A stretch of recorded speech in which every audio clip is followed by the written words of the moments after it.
Who wanted to play Manchester City, anyway? Swansea City were rewarded with an FA Cup quarter-final at home to Pep Guardiola's all-conquering Premier League outfit after beating the Bees on Sunday.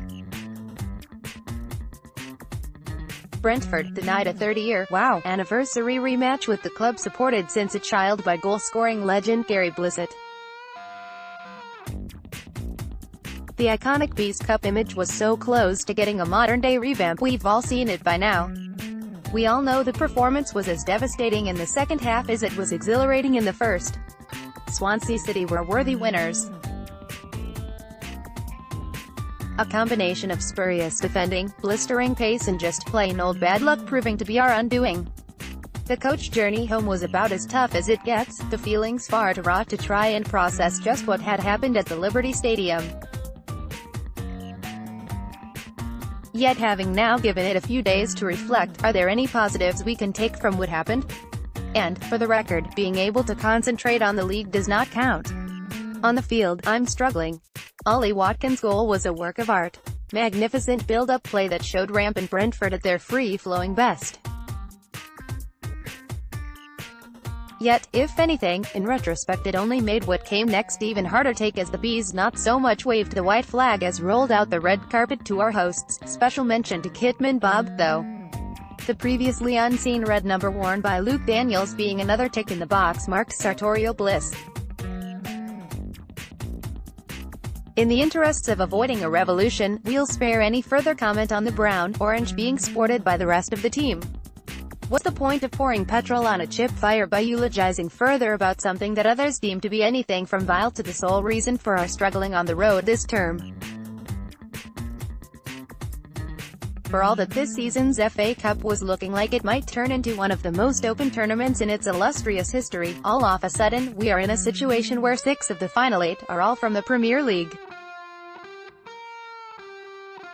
The sole representation from outside the top flight coming from Millwall and, of course, Swansea City.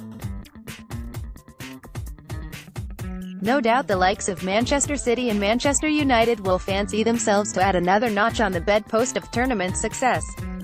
The chance of an unfancied team winning it now disappearing faster than Sunday's halftime led. In the end, top-flight form once more took hold, and the potato skins can now stay in the recycling box. We can't talk about Sunday without recognizing the effort made by Brentford to help our fans get to Swansea and get into the ground.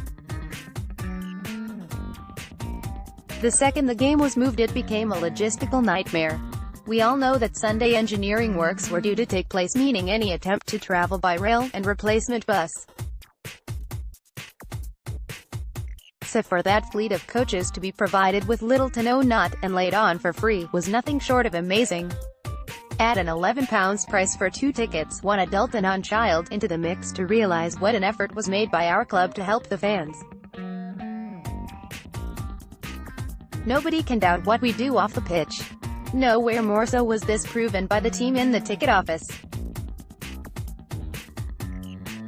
Much as I love being part of any singing section towards the back of the stand, traveling with a 5-year-old presents its own challenge. Namely, because the second anybody might choose to stand up, apparently, it does happen, his own view is obscured. Even when on foot himself.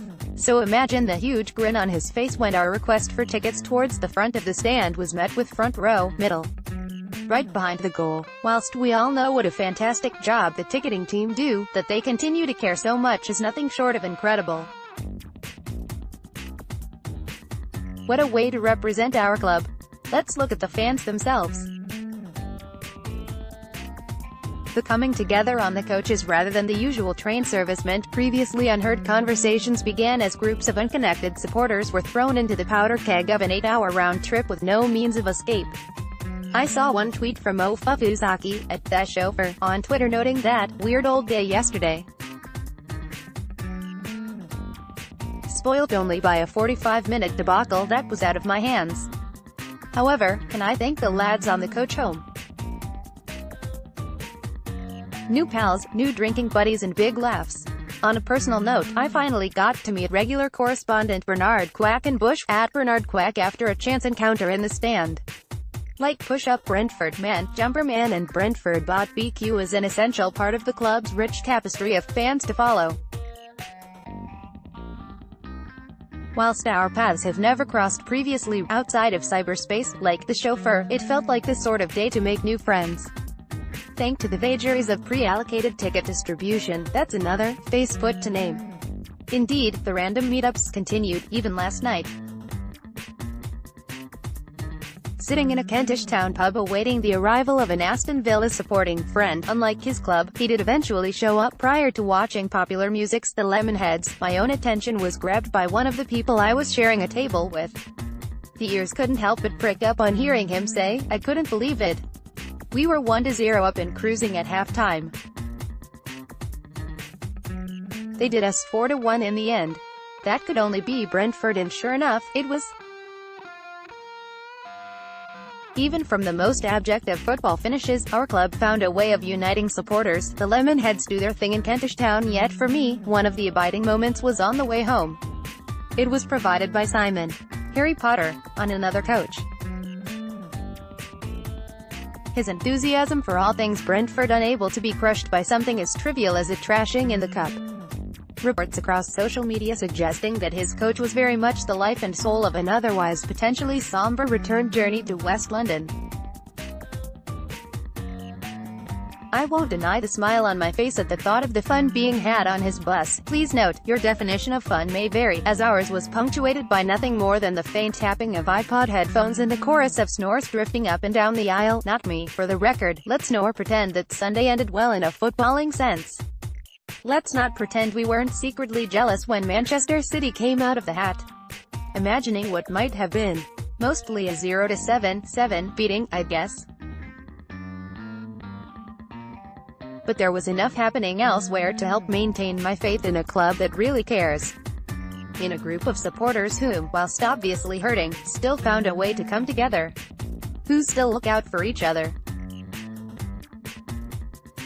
Even just the nods of recognition and messages saying, "Did you see?" in regards to mine and HB's proud moment from the TV coverage showed us looking out for each other, his own world being slowly shattered as the enormity of our situation took hold, being one that was, unwittingly, shared with the wider Bees community.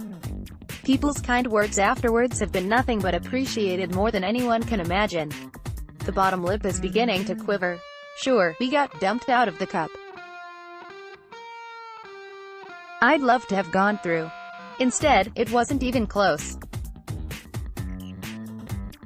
Yet by the same virtue, everything else that happened around Sunday afternoon already has me desperate to get back to Griffin Park on Saturday. See you there.